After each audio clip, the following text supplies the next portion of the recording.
नमस्कार। आज से पूरे 1.5 महीना पहले लगभग 1 जून के आसपास हम लोगों ने अनुमान लगाया था, जब लॉकडाउन ख़त्म हुआ, दिल्ली में तेज़ी से कोरोना के केसेस बढ़ रहे थे, तो केंद्र सरकार ने एक फॉर्मूला बनाया हुआ है ये अनुमान लगाने के लिए कि आज जिस गति से केसेस बढ़ रहे हैं या कम हो रहे हैं, उसके हिसाब से अगले महीने कितने केस हो जाएंगे, फिर अगले महीने कितने केस हो जाएंगे, ताकि उसकी तैयारी की जा सके। तो जो केंद्र सरकार का जो फार्मूला था, उस फार्मूले के हिसाब से हम लोगों ने जून के पहले हफ्ते में अनुमान लगाया था कि अगर इसी रफ्तार से केसेस बढ़ते रहे तो 30 जून को कितने केस हो जाएंगे, 15 जुलाई को कितने केस हो जाएंगे और 31 जुलाई को कितने केस हो जाएंगे। और वो अनुमान हमने आप सब लोगों के सामने रखा था। उस अनुमान के मुताबिक 15 जुलाई तक ये अनुमान था कि आज तक 2.25 लाख केस होने का अनुमान था। उस फॉर्मूले के हिसाब से जून में जिस तेजी से केस बढ़ रहे थे पहले हफ्ते में, उसके हिसाब से केंद्र सरकार के फॉर्मूले के हिसाब से आज तक 2.25 लाख केस हो जाने चाहिए थे दिल्ली में टोटल। उसमें से 1,34,000 एक्टिव केसेस होने चाहिए थे और इन एक्टिव केसेस के लिए लगभग 34,000 बेड्स की जरूरत थी। लेकिन पिछले 1.5 महीने में जिस तरह से हम सब लोगों ने मिलकर, दिल्ली के 2 करोड़ लोगों ने मिलके, दिल्ली सरकार ने मिलके, केंद्र सरकार ने मिलके, सब लोगों ने मिलके जो प्रयास किए, आज अनुमान था कि 2.25 लाख केसेस होंगे, लेकिन हकीकत में आज उसके आधे केसेस हैं। 1,15,000 केसेस आज हुए हैं। अनुमान था कि 1,34,000 केस एक्टिव होंगे, लेकिन आज केवल 18,600 केस एक्टिव हैं। अनुमान था 1,34,000 केस एक्टिव होंगे, केवल 18,600 केस एक्टिव हैं। और अनुमान था कि 34,000 अस्पतालों में बेड्स की जरूरत पड़ेगी। अस्पतालों में, कोविड सेंटर वगैरह में, अस्पतालों में 34,000 बेड्स की जरूरत पड़ेगी। आज केवल 4,000 बेड्स की दिल्ली के अंदर ज़रूरत पड़ रही है। हमने 15,500 बेड्स का इंतज़ाम कर लिया है, लेकिन आज उनमें केवल 4,000 बेड भरे हुए हैं, बाकी सारे बेड खाली हैं। तो स्थिति काफ़ी नियंत्रण में नज़र आ रही है आज। लेकिन मैं बार बार ये कहता हूँ कि हमें कॉम्प्लेसेंट नहीं होना, हमें इसके बारे में ये नहीं होना कि अब सब ठीक हो गया। कभी भी कोरोना बढ़ सकता है, उसकी तैयारी हमें जारी रखनी है। आज हमारी जो स्थिति है इसके लिए, और जो आज स्थिति को हमने पिछले 1.5 महीने रात दिन मेहनत करके हम लोगों ने ठीक किया है, इसके लिए मैं सब लोगों का शुक्रिया अदा करना चाहता हूँ। खासकर दिल्ली के अपने 2 करोड़ लोगों का, उन सब लोगों का जिन लोगों ने दिल्ली में कोरोना की स्थिति पे काबू पाने में मदद की, उन सब लोगों का मैं तहे दिल से शुक्रिया अदा करना चाहता हूँ। क्योंकि मैं ये मानता हूँ, ये मेरी वजह से नहीं हुआ, ये केजरीवाल की वजह से नहीं हुआ, ये हमारे मंत्रियों की वजह से नहीं हुआ।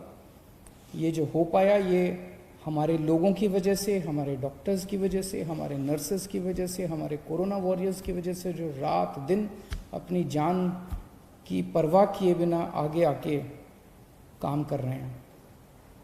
इस दौरान हमने पिछले 1.5 महीने में 3 सिद्धांतों के ऊपर काम किया है। पहला सिद्धांत, हमने ये महसूस किया और ये निष्कर्ष हमारा निकला कि कोरोना इतनी बड़ी महामारी है, इतनी बड़ी महामारी है कि इसको अकेले नहीं जीता जा सकता। अगर दिल्ली सरकार ये सोचती कि इसको हम अकेले जीत लेंगे तो हम फेल हो जाते हैं। इसलिए हमने सबका साथ मांगा। हम केंद्र सरकार के पास भी गए, हम होटल वालों के पास भी गए, हम प्राइवेट हॉस्पिटल वालों के पास भी गए, हम बैंक्वेट हॉल वालों के पास भी गए, हम एनजीओज के पास भी गए, हम धार्मिक संगठन वालों के पास भी गए, हम सबके पास गए। तो पहला हमारा सिद्धांत था कि इस लड़ाई को अकेले नहीं जीता जा सकता, और इसमें हमने सभी पार्टियों का साथ लिया। आज मैं सभी पार्टियों का, बीजेपी का, कांग्रेस का, सबका शुक्रिया अदा करना चाहता हूं। दूसरा सिद्धांत हमने अपनाया कि जब चीजें गलत चल रही थी तो हर व्यक्ति कमियां निकाल रहा था। हमने उस पर नाराजगी जाहिर नहीं की, हमने उस पर गुस्सा नहीं किया। जो भी कमी निकाल रहा था, चाहे वो मीडिया वाले हों, चाहे कोई उस पर रिकॉर्ड करके सोशल मीडिया पे डालता, कोई भी कहीं से कोई भी हमें गलती बताता था, उसको नोट कर लेते थे और उस गलती को सुधारने की कोशिश करते थे। यही कारण है जिस एलएनजेपी अस्पताल के बारे में पहले जून के पहले हफ्ते के अंदर इतना उसके अंदर नुक्स निकाले जा रहे थे, हमने एक नुक्स नोट किया। जिन जिन पत्रकारों ने स्टोरीज की, मैंने खुद कई पत्रकारों को फोन करके, एडिटर्स को फोन करके पूछा कि आप हमें बताइए कि कहां कमियां और कैसे ठीक करें, और उन कमियों को नोट करके उन कमियों को हमने दूर करने की कोशिश की। मुझे बेहद खुशी है कि जिस एलएनजेपी अस्पताल के बारे में इतनी बुराई की जा रही थी, आज उसकी इतनी तारीफ की जा रही है, और ये सारा श्रेय मैं हमारे एलएनजेपी हॉस्पिटल के डॉक्टर्स, नर्सेज और उनके एडमिनिस्ट्रेशन और मेडिकल सुपरिंटेंडेंट और वहाँ के डायरेक्टर को देना चाहता हूँ, जिन्होंने बहुत मेहनत की है। तो दूसरा सिद्धांत हमारा था कि हमने कभी भी जो हमारे क्रिटिक्स थे, जो हमारी बुराई कर रहे थे, उनकी बातों का बुरा नहीं माना, और उनसे हम लोगों ने अपनी कमियां हम नोट करते गए और उसको ठीक किया। और तीसरी चीज, हम सब लोगों ने मिलकर हार नहीं मानी। ऐसा कोई पल नहीं आया जब हमें लगा यार अब स्थिति हमारे कंट्रोल में नहीं, अब हम कुछ नहीं कर सकते, क्योंकि अगर हम हार मान लेते तो पता नहीं कितनी मौतें हो जाती। हम लगे रहे। हमें यकीन था कि मेहनत अंत पंत में काम आएगी। सब लोग कह रहे हैं कि दिल्ली मॉडल, प्रधानमंत्री जी ने दिल्ली मॉडल की तारीफ की कि दिल्ली मॉडल लागू होना चाहिए बाकी इलाकों में। ये दिल्ली मॉडल आखिर है क्या? इसमें सबसे पहली चीज थी, जैसा मैंने बताया, इस दिल्ली मॉडल की बुनियाद है कलेक्टिविटी, टीम वर्क, सबको साथ लेके चलना। तो हम लोग बैठे और हमने पूरी प्लानिंग की कि कहाँ कहाँ क्या क्या करने की ज़रूरत है, कहाँ कहाँ किस किस चीज़ की ज़रूरत है। और उस प्लानिंग में जहाँ जहाँ हमें लगा कि ये कमी है और ये हमारे पास नहीं है, ये किसके पास है, हम उसके पास गए और उससे मिन्नतें करी और हम मदद लेके आए। जैसे टेस्टिंग कम हो रही थी, हम टेस्टिंग बढ़ाना चाहते थे, लेकिन हमारी कैपेसिटी थी, दिल्ली के अंदर मैक्सिमम 10,000 टेस्ट हो सकते थे। हमने केंद्र सरकार से मदद मांगी, केंद्र सरकार ने हमारी मदद की। केंद्र सरकार ने हमें एंटीजन, सबसे पहले एंटीजन टेस्ट दिल्ली के अंदर शुरू किए गए। केंद्र सरकार ने शुरुआती टेस्टिंग किट्स हम लोगों को दी और हमने एकदम से 20,000 22,000 टेस्ट करने चालू कर दिए दिल्ली के अंदर। तो कलेक्टिविटी, टीम वर्क हमारा इस दिल्ली मॉडल का सबसे पहला सिद्धांत था। दूसरा जो सबसे इंपॉर्टेंट चीज थी, होम आइसोलेशन। लोगों के मन में डर था, आज भी पूरे देश के अंदर, पूरी दुनिया के अंदर लोगों के मन में डर है कि कोरोना हो गया। एक तो कोरोना का डर है कि कोरोना हो गया तो पता नहीं क्या होगा, और दूसरा डर होता है कि कोरोना पॉजिटिव आ गया तो सरकार उठा के क्वारंटाइन सेंटर में डाल देगी, सरकार उठा के हमें किसी और सेंटर में, आइसोलेशन सेंटर में कहीं डाल देगी, अस्पताल में डाल देगी। लोगों के मन में ये डर था, क्वारंटाइन सेंटर का डर था, आइसोलेशन सेंटर के डर थे। जब हमने होम आइसोलेशन शुरू किया और होम आइसोलेशन का एक्सपीरियंस हम लोगों ने बहुत कंफर्टेबल कर दिया। हमारी डॉक्टर्स की एक टीम जो होम आइसोलेशन में सबसे पहले उनके घर जाती है, उनको सारा बता के आती है कि आपको ये एहतियात करना है, इस कमरे में रहना है, ये टॉयलेट है आपका। उनके घर का इंस्पेक्शन करके आती है, मुआयना करके आती है, सारा सिखा के आती है। उनको एक ऑक्सीमीटर दे के आते हैं कि 2-2 घंटे में अपनी ऑक्सीजन नापते रहना। अगर ऑक्सीजन कम हो जाए तो आप हमें फ़ोन कर देना, हम आपको अस्पताल ले जाएंगे, आपको चिंता करने की ज़रूरत नहीं है।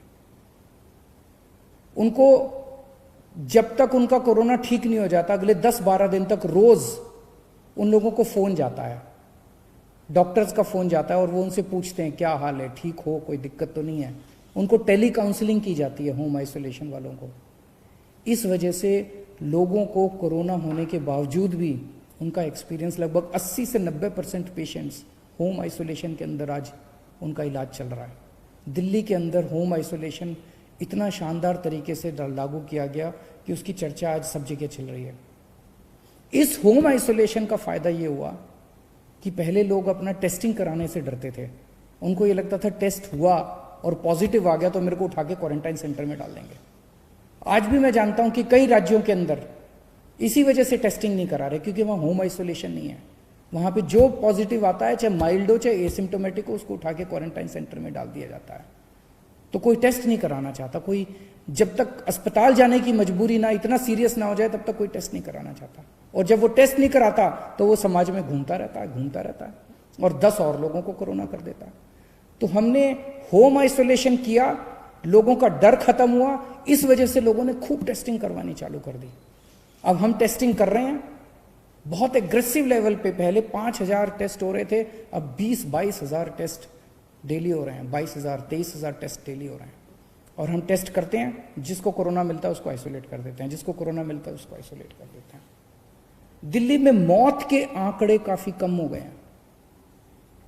जून के महीने में 100 से ऊपर मौतें होने लगी थी प्रतिदिन। कुछ दिन ऐसे थे जिसमें 100 से ऊपर मौत हुई थी। अब 30-35 मौत डेली हो रही हैं। ये भी नहीं होनी चाहिए, इसको ठीक कर रहे हैं और कम करेंगे।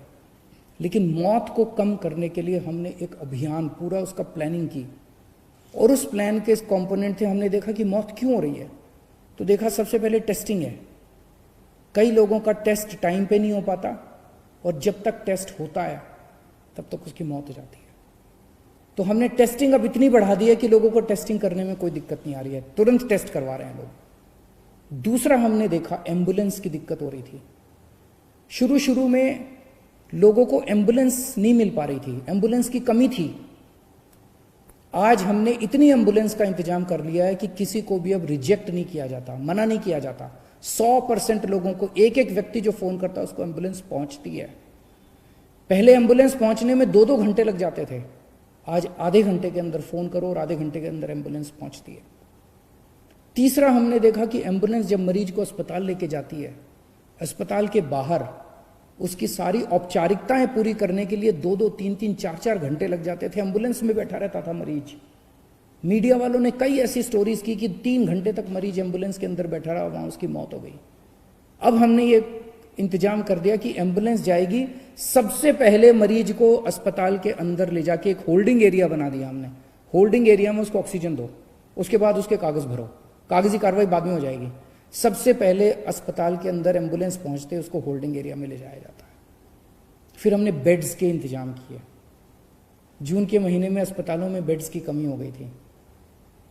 1 जून को दिल्ली में 4100 बेड थे। आज दिल्ली में 15,500 बेड्स हैं। 4 गुना बेड्स का इंतजाम कर दिया 1 महीने के अंदर। 1 जून को दिल्ली में केवल मात्र 300 आईसीयू थे, आज दिल्ली में 2100 आईसीयू बेड्स हैं, और 2100 में से केवल 1000 भरे हुए हैं, 1100 आईसीयू बेड्स खाली पड़े हुए हैं। तो बहुत मैसिव लेवल पे हमने बेड्स का और आईसीयू बेड्स का एक्सपेंशन किया, जिसकी वजह से आज लोगों को ये भरोसा है कि अगर अस्पताल जाना पड़ा तो बेड्स की कमी नहीं है, आईसीयू की कमी नहीं है। और एक जो प्लाज्मा थेरेपी हमने शुरू की, सबसे पहले दिल्ली में प्लाज्मा के ट्रायल्स किए गए, उसके बहुत अच्छे नतीजे आए। उसके बाद अब हमने प्लाज्मा बैंक शुरू किया है, और जिसको प्लाज्मा चाहिए उसको वहाँ से प्लाज्मा मिलता है। जब तक वैक्सीन नहीं आ जाता तब तक प्लाज्मा, मैं ये तो नहीं कहूँगा कि सबकी जान बचा लेता है, लेकिन काफ़ी लोगों की जान बचाने में प्लाज्मा मदद करता है। अंत में केवल इतना कहना चाहूँगा, जून के मुकाबले आज हम बेहतर स्थिति में हैं, लेकिन इसका मतलब ये नहीं है कि जंग जीत ली गई है। अभी रास्ता बहुत लंबा बाकी है। कभी भी कोरोना फिर से बढ़ सकता है। हमें बिल्कुल भी कॉम्प्लेसेंट नहीं होना, हमें बिल्कुल भी हाथ पे हाथ रख के नहीं बैठना, अपनी तैयारियां पूरी रखनी है, हमेशा मास्क पहन के घूमना है, सोशल डिस्टेंसिंग फॉलो करनी है, अपने हाथ धोते रहना है, अपनी सेफ्टी अपने हाथ में है। आज हम बेहतर स्थिति में, ये बेहतर स्थिति बनी रहे, स्थिति ना बिगड़े, ऐसे मैं प्रभु से कामना करता हूँ। बहुत बहुत शुक्रिया।